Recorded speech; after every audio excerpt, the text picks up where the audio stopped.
I will faithfully and impartially. And that I will faithfully and impartially. Discharge and perform. Discharge and perform. All the duties. All the duties. Incumbent upon me. Incumbent upon me.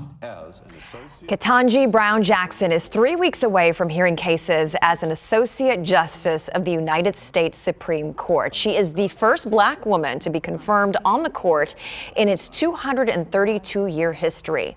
Before her, Associate Justice Sonia Sotomayor became the first Latina appointed to the High Court in 2009. Justice Sandra Day O'Connor was confirmed in 1981 as the first woman ever on the highest court in the land. That achievement gap, or lack thereof, is not exclusive to the Supreme Court. In tonight's Together We Rise, our series where we explore issues of diversity and inclusion, KENS 5 anchor Marvin Hurst takes a closer look at the diversity gap for women who want to sit on the bench in Bexar County. All right. You want people to believe in the justice system. Everyone needs to sit at the table. Inclusion. Establishing justice in Bexar County means hope needs to float with high expectations, not in the fray, but above it, serving the people who fund it fairly and judicially. But some wonder if the court's diversity is enough to represent its constituency. We've never had more than one Black judge on the bench at any given time. So to have 3, that was truly historic.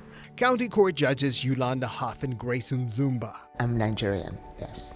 Made history nearly 4 years ago with District Judge Stephanie Boyd by becoming the first Black woman to get elected to the bench in Bexar County. I am the only African American judge in felony court for adults.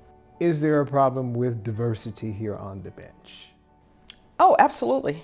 The makeup of our population, the makeup of the number of the people that we see on a day-to-day basis who come to court before us as defendants, and you don't have that diversity on the bench, that's an issue.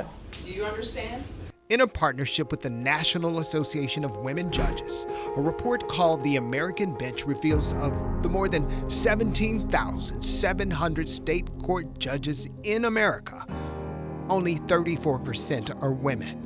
That's the same percentage of women who sit on the bench for all courts in Texas. Now, when it comes to state or district courts in Texas, that percentage jumps to 43%. The interesting thing is that while that number is between 30 and 40%, the number of women in law school has been increasing considerably. The Dean of St. Mary's Law School, Patricia Roberts, says there are more women at law school than men, but she says time will tell if that growth evolves into more women judges. Where I think we are lacking most significantly, though, is when we consider whether women of color are being appointed to the bench, and those numbers are woefully inadequate.